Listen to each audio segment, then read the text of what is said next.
দর্শক যেমনটা বলছিলাম যে চাইলে কিন্তু আপনারা ওই আলোচনায় যুক্ত হতে পারেন, স্ক্রিনে দেখার নম্বরে আপনাদের মতামত পোস্ট আমাদের সাথে শেয়ার করতে পারেন। হ্যাঁ, শুরুতেই বলছিলাম আমাদের সাথে আছেন হান্নান সরকার। হান্নান সরকার, মানে আমরা যদি বলি, আমি একটু আগে আপনারা বলছিলাম যে আসলে আপনি একজন সফল কৃষকের মতো, যেখানে হাত দিচ্ছেন সেখানে আসলে সোনা ফলছে। কারণ আমরা যদি দেখি যে আপনি জাতীয় দল ছেড়ে কোচিংয়ে আসলেন, নির্বাচকের ভূমিকা ছেড়ে, সেই জায়গায় মানে ব্যাক টু ব্যাক দুটা সাফল্য, কেমন লাগছে আসলে এই মুহূর্তটা? আমার কাছে মনে খুব আর্লি কমেন্টসটা করার জন্য, মানে সোনা ফলছে, বাট এই ফলাটা একটা সিজনে আসলে জাজমেন্ট করা ঠিক হবে না। কয়েকটা সিজন যখন এভাবে করে সোনা ফলবে তখনই বলা যাবে যে আমি রাইট ট্র্যাকে আছি। তবে হ্যাঁ, আলহামদুলিল্লাহ একটা বড় ডিসিশন ছিল ট্র্যাক চেঞ্জ করা, 9 বছরের একটা ট্র্যাক থেকে সিলেকশন প্যানেল থেকে সরে এসে। সেটা তো অবশ্যই একটা চ্যালেঞ্জ ছিল। চ্যালেঞ্জটা আলহামদুলিল্লাহ প্রথমে আবাহনী দিয়ে যেভাবে শুরু হলো, বিপিএল দিয়ে সেটা একটা সিজন কমপ্লিট করলো। ভালো তো লাগছেই, কারণ যে কোনো একটা কাজ যখন আমরা করি সেটা যদি অ্যাট দ্য এন্ডে সাকসেস নিয়ে শেষ করা যায়, স্পেশালি যখন এই ধরনের ইভেন্টে ট্রফি নিয়ে শেষ করা যায়, সেটা খুবই ভালো লাগার বিষয় এবং ইন্সপায়ার করে যে ফিউচারে আরও ভালো কিছু করা সম্ভব এবং দায়িত্বও বাড়িয়ে দেয়। সো আলহামদুলিল্লাহ সব কিছু মিলে খুবই খুশি। বিপিএল নিয়ে কিন্তু সবসময় একটা আলোচনা সমালোচনা থাকে, এবারও কিছুটা হয়েছে। তবে আমরা যদি বলি যে আগের তুলনায় এইবারের বিপিএলটা আসলে আপনি কেমন দেখছেন, একবারে কাছ থেকে দেখছেন কেমন? এবারের বিপিএল একটা বিষয় ছিল, আপনি দেখেছেন যে বেসিক্যালি আকসু মানে এন্টি করাপশনের যে অ্যাক্টিভিটি, সেটা নিয়ে কিন্তু সবসময় বেশি কনসার্ন থাকি আমরা। এটা একটা পয়েন্ট। আরেকটা পয়েন্ট যদি বলি, সেটা আর্থিক বিষয়। তো আর্থিক বিষয়টা কিন্তু এবার যতটা না ফোকাসে ছিল, অ্যান্টি করাপশনের বিষয়টা বেশি ফোকাসে ছিল, বিকজ গত বছরে বেশ কিছু ইনসিডেন্ট ছিল, যেই কারণে কিন্তু আমরা দেখেছি বেশ কিছু প্লেয়ারকে এবার অকশন টেবিলের থেকে নাম উইথড্র করা হয়েছিল। সো তারপরে কিন্তু সেই জায়গাটা নজরদারির জায়গা থেকে এবার কিন্তু যেই ম্যানেজমেন্ট ছিল অ্যান্টি করাপশনে, তারা কিন্তু সেই ফলো আপের মধ্যে ছিল। সো সেই জায়গা থেকে এই জায়গাটা একটু আলাদা নজর কেড়েছে, যার কারণে আমি জানি না কতটুকু কি হয়েছে, ফিক্সিং হয়েছে কি না, কিছু নেগেটিভ কোনো বিষয় ছিল কি না, বাট সেই জায়গাটা একদম গত বছরের মতো আপনি আঙ্গুল দিয়ে দেখিয়ে দিতে পারবেন না যেটাই হয়েছে, যেটা গতবার আমরা দেখাতে পেরেছিলাম খেলা দেখে। তো সেই জায়গা থেকে এই সাইডটা একটু ওভারকাম করেছি আমরা। আম্পায়ারিং সাইড থেকে আমরা বেশ ভালো কিছু প্রতিফলন পেয়েছি। রিভিউ নিয়েও দেখা গেছে আম্পায়ারদের সিদ্ধান্তগুলো ম্যাক্সিমাম সময় রাইট হয়েছে। তারপরে যদি আমি বলি মাঠের খেলা, সেই জায়গাটা অন অফে কিন্তু ভালো খারাপ মিলেই ছিল, যদিও একটা ভেন্যুতে 24টা ম্যাচ খেলতে হয়েছে, সেটা একটা কনসার্ন ছিল। ওভারঅল আমার কাছে মনে হয় যে এবার বিপিএলটা বিতর্কে আগের বারের তুলনায় অনেক কম ছিল এবং মাঠের খেলাও সেটা কিন্তু মেনটেন করা হয়েছে। আমাদের সাথে একজন দর্শক আছেন, তার প্রশ্ন নিতে চাই। দর্শক, আপনার নাম এবং পরিচয় বলে আপনার প্রশ্ন মতামত আমাদের সাথে শেয়ার করুন। হ্যালো, জি বলুন, শুনতে হ্যালো, পাচ্ছি। জি, শুনছেন কি আমাকে? আসসালামু আলাইকুম। ওয়ালাইকুম আসসালাম। আসসালামু আলাইকুম। আমি পটিয়া থেকে বলছি। ওপি। জি বলুন, আপনার প্রশ্ন বলুন। আচ্ছা, পৃথিবীর কোন লিগে পৃথিবীর এত বড় বড় ফ্র্যাঞ্চাইজি লিগ হয় কেন এখানে ইন্ডিয়ার কোনো প্লেয়ার খেলতে যায় না?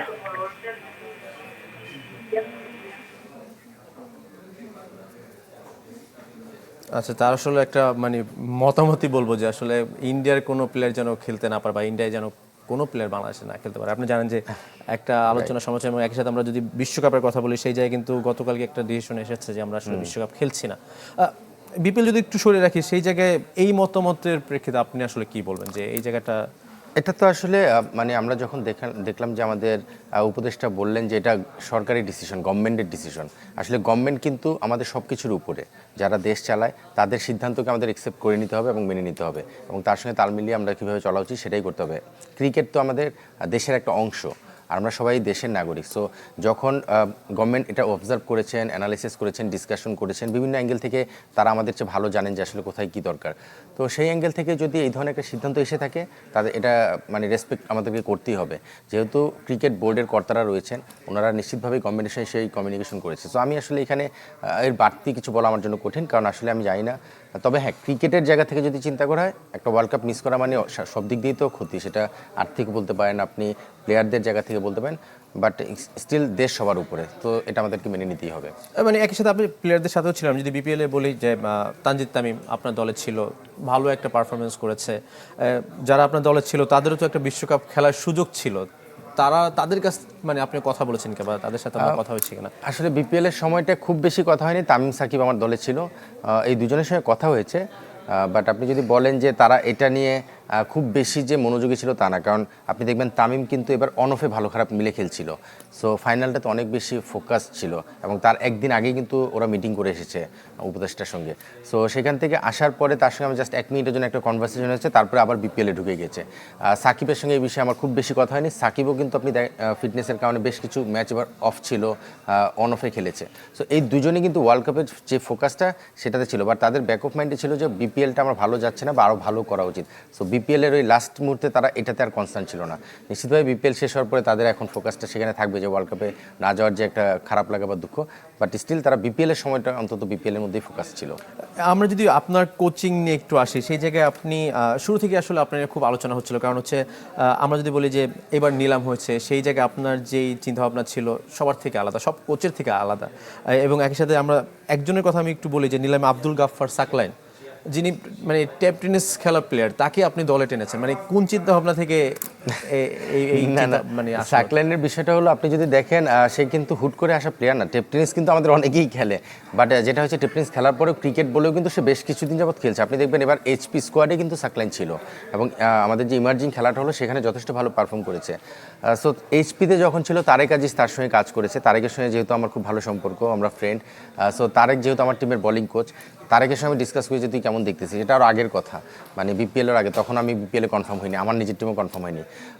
সাকলাইন সম্পর্কে আমি বেশ ভালোই জানতাম, বাট ইমার্জিং ওর খেলাটা দেখার পর আমার কাছে মনে হয়েছে আমাদের এই ধরনের একজন ট্রিকি বলার হলে ভালো হয়, যার একটু ভেরিয়েশন আছে, একটু পেস ভেরিয়েশন করার দক্ষতা আছে। সো সেখান থেকে সাকলাইনকে পিক করা এবং লাকিলি সে এবার যথেষ্ট ভালো এবার বিপিএলের সুযোগ পেয়েছে। সো আসলে সেই ক্যাপাবিলিটি তার আছে, সেটা আমাদের বিশ্বাস ছিল।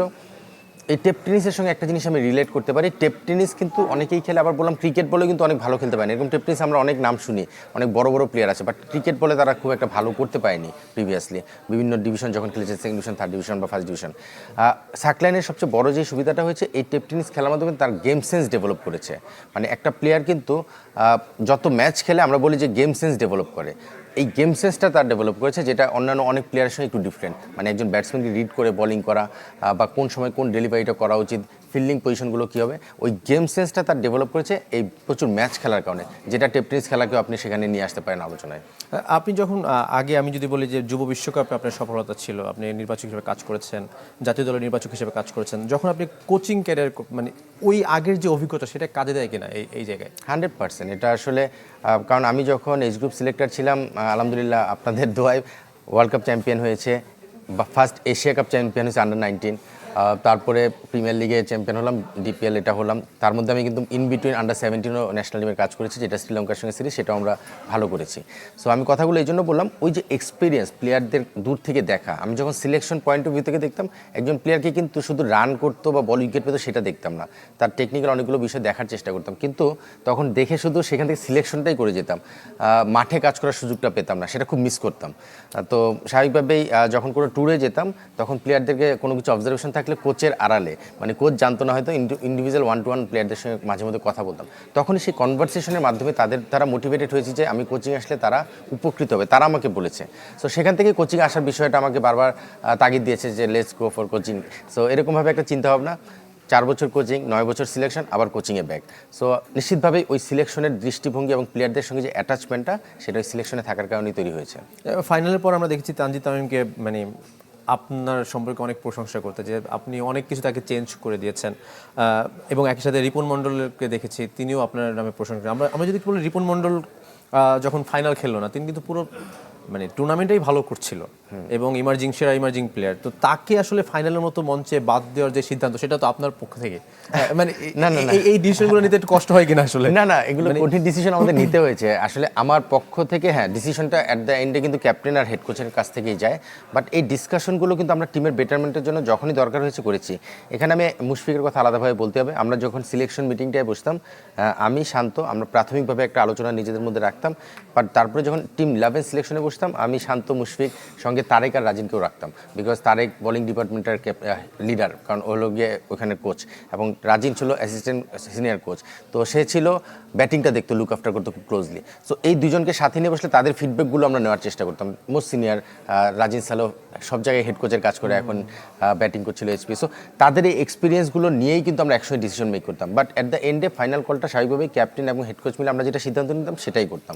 তবে হ্যাঁ, কঠিন সিদ্ধান্ত ছিল, কারণ রিপন যে ফর্মে ছিল, যেভাবে খেলে যাচ্ছিল, আমাদের কাছে ওই মুহূর্তে মনে হচ্ছে সাকিব এক্স ফ্যাক্টর হওয়ার মতো একজন বলার। সাকিব যখন ফুল অ্যাভেলেবেল, তখন সাকিবকে নিয়ে আমরা এই চান্সগুলো নিয়েছি। ইভেন হাসান মুরাদের ক্ষেত্রে দেখেছেন দুর্দান্ত পারফর্ম করে, এর আগের ম্যাচে হাসান মুরাদ আমরা অফ করেছিলাম। সো স্ট্র্যাটেজিক কারণে আমরা কিন্তু এরকম কিছু ডিসিশন নিয়েছি। মানে আকবর ভালো খেলেছে, ম্যান অফ দ্য ম্যাচ, তারপরের ম্যাচ এক ম্যাচ খেলে আবার ড্রপ।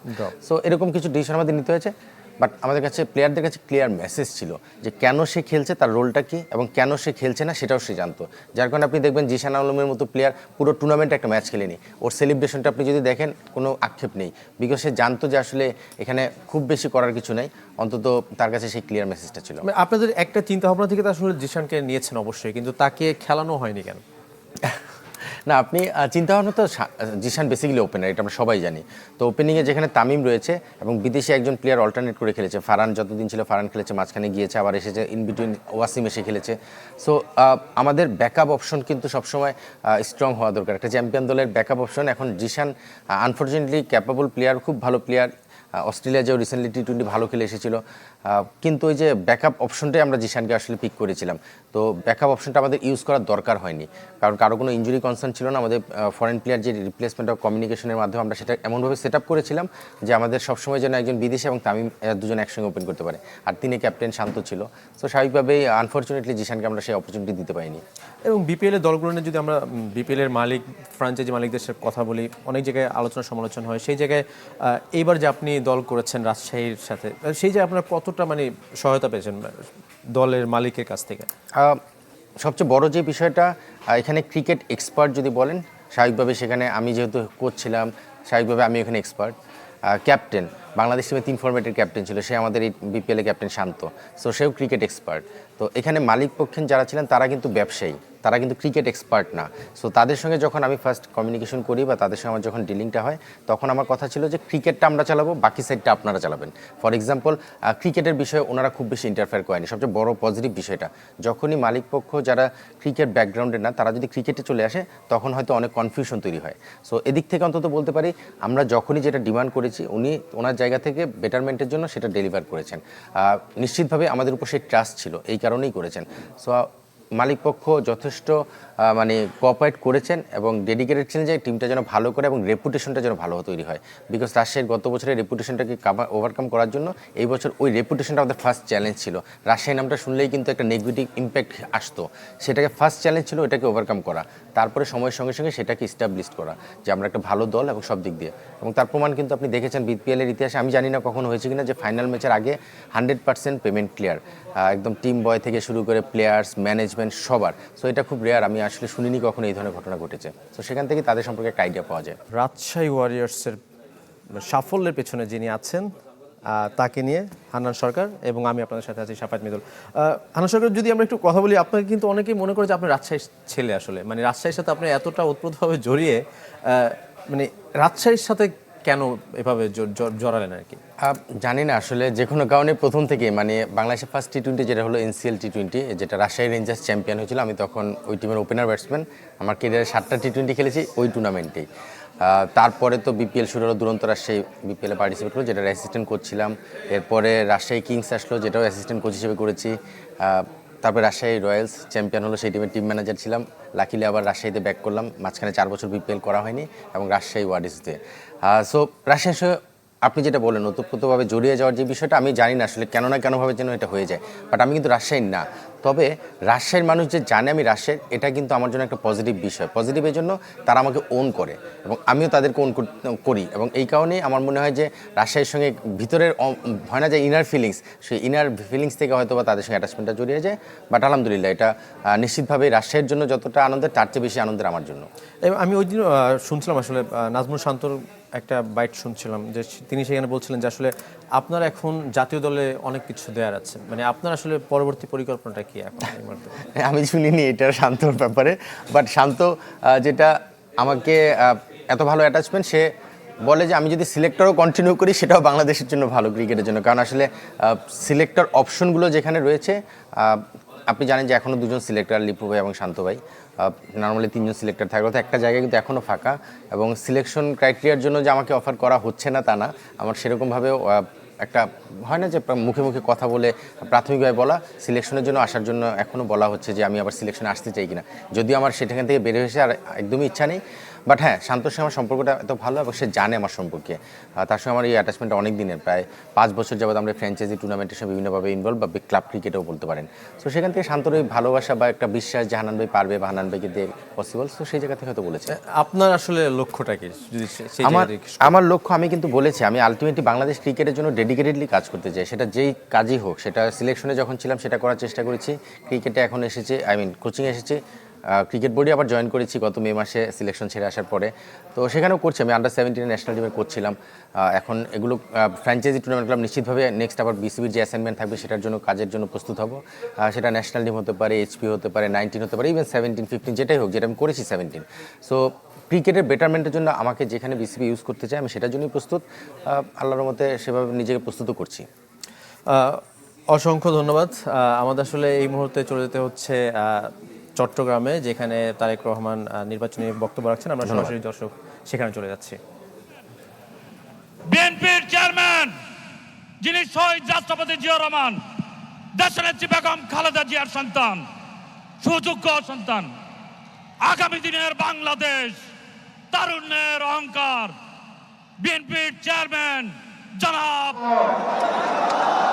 আসসালামু আলাইকুম। আপনারা কেমন আছেন?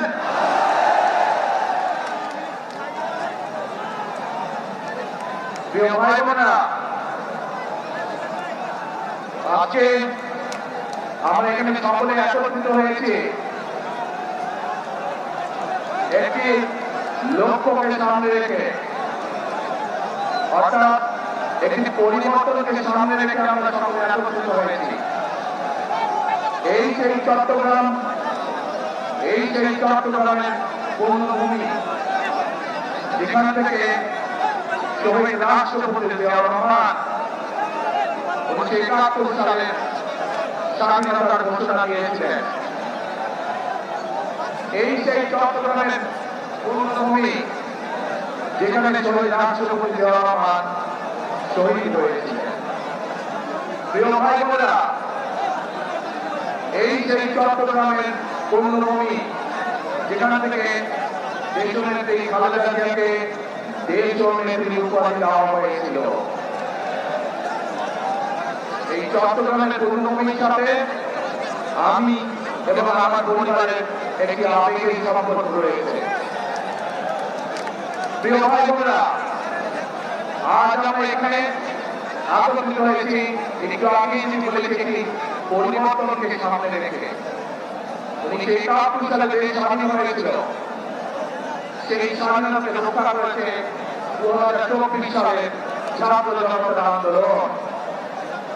ছাত্র জনতা কেন সেই আন্দোলন করেছিল? কারণ আমরা গত 16 বছর ধরে, বিগত 16 বছর ধরে এই দেশের মানুষের রাজনৈতিক এবং অর্থনৈতিক অধিকারকে, বাক স্বাধীনতাকে, ব্যক্তি স্বাধীনতাকে কেড়ে নেওয়া হয়েছিল। দেশের মানুষ পরিবর্তন চেয়েছে। সেই পরিবর্তন, যে পরিবর্তন এই দেশের খেটে খাওয়া মানুষকে নিরাপত্তা দিবে, নিরাপদে। ছাত্র জনতা কেন সেই আন্দোলন করেছিল? কারণ আমরা গত 16 বছর ধরে, বিগত 16 বছর ধরে এই দেশের মানুষের রাজনৈতিক এবং অর্থনৈতিক অধিকারকে, বাক স্বাধীনতাকে, ব্যক্তি স্বাধীনতাকে কেড়ে নেওয়া হয়েছিল। দেশের মানুষ পরিবর্তন চেয়েছে। সেই পরিবর্তন, যে পরিবর্তন এই দেশের খেটে খাওয়া মানুষকে নিরাপত্তা দিবে, নিরাপদে ব্যবসা বাণিজ্য, নিরাপদে চাকরি, নিরাপদে রাস্তায় হাঁটার অধিকার দিবে। বাংলাদেশের মানুষ পরিবর্তন চেয়েছে। কোন সে পরিবর্তন? যেই পরিবর্তনের ফলে দেশের সাধারণ মানুষ তাদের সন্তানদের শিক্ষা ব্যবস্থা নিশ্চিত করতে পারবে। বাংলাদেশের মানুষ পরিবর্তন চেয়েছে। কোন সে পরিবর্তন? সেই পরিবর্তন হলো বাংলাদেশের মানুষ যেন তার এবং তার পরিবারের ন্যূনতম চিকিৎসা সুবিধা তারা পায়। প্রিয় ভাই বোনেরা, বাংলাদেশের মানুষ আরেকটি পরিবর্তন চেয়েছে, অর্থাৎ তার রাজনৈতিক অধিকার যেটি তার কাছ থেকে কেড়ে নেওয়া হয়েছিল, সেই অধিকার যাতে বাংলাদেশের মানুষ প্রয়োগ করতে পারে। সেই অধিকার, যে অধিকার তার কাছ থেকে কেড়ে নেওয়া হয়েছিল, কথা বলার অধিকার, সেই অধিকার মানুষ আবার পুনঃপ্রতিষ্ঠিত করেছে। 2024 সালের 5ই আগস্ট বাংলাদেশের মানুষ পরিস্থিতির পরিবর্তন করে আগামী দিনে বাংলাদেশে এই পরিবর্তনগুলো চায়। এখন প্রিয় ভাই বোনেরা, আজ এই নির্বাচনী জনসভায় দাঁড়িয়ে একটি রাজনৈতিক দল হিসাবে আমরা আমাদের প্রতিদ্বন্দ্বী দল যারাই হোক না কেন, আমরা তাদের সম্পর্কে আপনাদেরকে হয়তো অনেক কথা বলতে পারি। দর্শক, আপনারা দেখছিলেন চট্টগ্রামে নির্বাচনী প্রচারণায় বক্তব্য রাখছিলেন জনাব তারেক রহমান, এবং আমার সাথে ছিলেন হান্নান সরকার। আপনাকে অসংখ্য ধন্যবাদ এবং আপনার সফলতা কামনা করে শেষ করছি আজকে লিমন বিয়ন্ড দ্য গ্যালারি। দর্শক।